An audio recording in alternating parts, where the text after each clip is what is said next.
Buen día. Venimos del parte del Instituto Tecnológico Superior de Lerdo para presentarle el tema de automatización y control de bioreactor generador de energía eléctrica para el aprovechamiento de residuos orgánicos. La presentación está a cargo de Byron Javier Rodríguez Ruiz y Kevin Eduardo García Canales. Para comenzar, es necesario responder la pregunta de por qué automatizar y monitorear un bioreactor.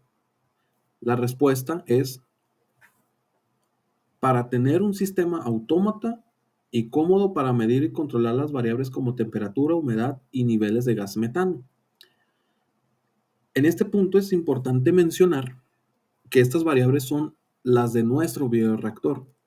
Hay diferentes bioreactores que contienen más o menos variables. ¿Qué otras variables pueden contener? Niveles de pH, niveles de agitación, niveles de gas, presión, etcétera. La justificación que nosotros damos es que al realizar esta investigación nos permite entregarle una alternativa de generación de energía eléctrica al instituto.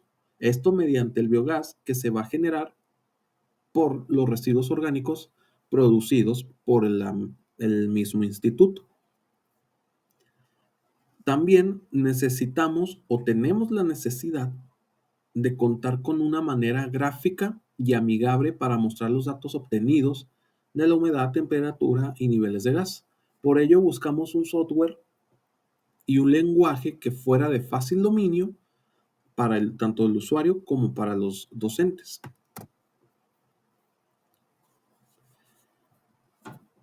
El corazón de cualquier automatización es el lenguaje, en la programación que le vayamos a poner, a otorgar. Ahí le vamos a decir qué hacer, qué no hacer, cuándo hacerlo, en qué tiempo.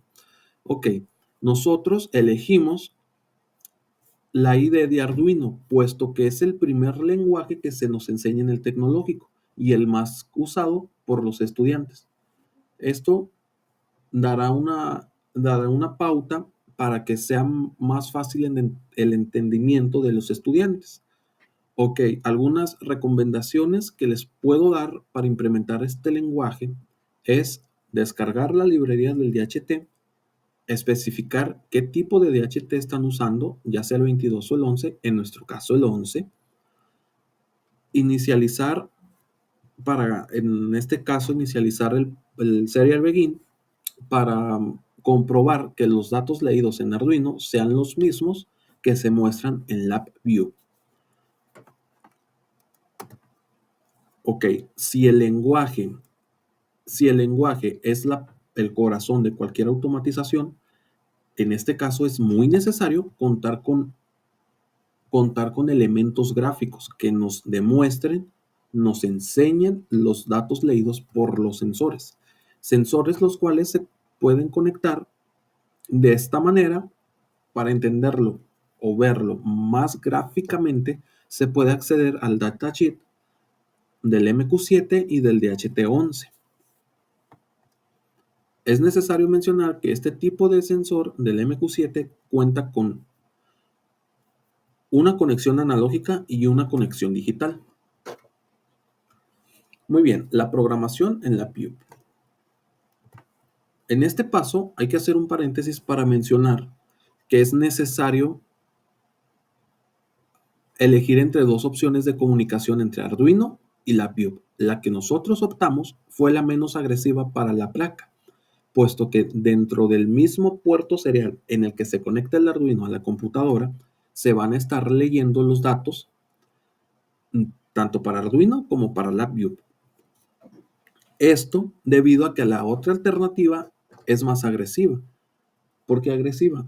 Porque en cuanto se le descargue y se le ejecuten, se le guarden en la placa los sketches de comunicación Arduino LabVIEW, la placa va a quedar inútil para cualquier otra cosa que no sea usarla en la programación de LabVIEW. Ok, una vez aclarado esto, hay que proceder a dar una explicación del diagrama de bloques.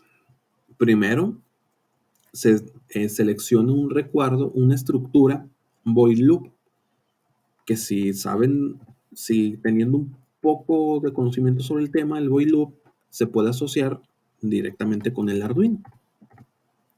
Ok, en este caso, por la manera de comunicación que nosotros optamos por usar, los datos van a entrar como tipo array. Para ello necesitamos bloques con convertidores de datos. Convertir datos array en datos o valores numéricos. Aquí hay 4 de estos bloques. ¿Por qué hay 4? Para separar los datos leídos o recibidos a través del puerto serie. Se van a separar en humedad, temperatura en Celsius y temperatura en Fahrenheit, así como los niveles de gas. Debido a que, dependiendo del nivel de gas leído por el MQ, se efectuará una u otra opción. Aquí utilizamos comparadores. Comparadores de mayor o igual que 120 quiere decir que las bacterias ya terminaron de consumir todos los desechos y es necesario sacar el gas. Gas suficiente, se le pone un valor de 60. Esto para si los docentes quieren sacar muestras del gas para realizar prácticas en laboratorio, lo puedan sacar a partir de este nivel.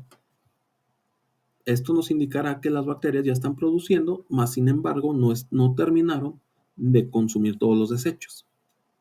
Un comparador menor o igual que 30, esto quiere decir que los niveles de gas son los que normalmente hay en ese tipo de ambientes. Nos estará indicando que las bacterias aún ni siquiera empiezan a consumir los desechos.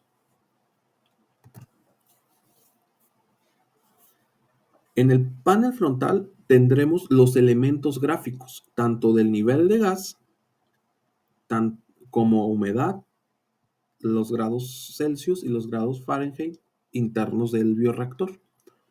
También se podrá comprobar que los datos leídos aquí y en Arduino sean los mismos que el lector de datos. Tenemos un botón para parar el sistema en cuanto sea necesario y seleccionar el puerto donde esté conectado el Arduino. Como ven, básicamente estos solamente son elementos gráficos para que sea más fácil de ver. Como conclusión, demostramos con esta investigación que es necesario implementar correctamente una instrumentación adecuada para la lectura y recolección de datos. En este caso solo nos enfocamos en el bioreactor, pero se puede aplicar a cualquier proceso industrial de monitoreo. También es necesario contar con la interfaz amigable con el usuario. En este caso ya lo logramos, porque solamente necesitas un conocimiento muy previo sobre el tema de la programación en Arduino y programación en bloques, que la programación en bloques es muy sencilla, puesto que son elementos muy gráficos. Esto será útil para nuevos estudiantes y docentes que no tengan tanta relación en estos temas de programación y automatización dentro del Instituto Superior de Lerdo. Sin más que decir, les agradezco por su tiempo.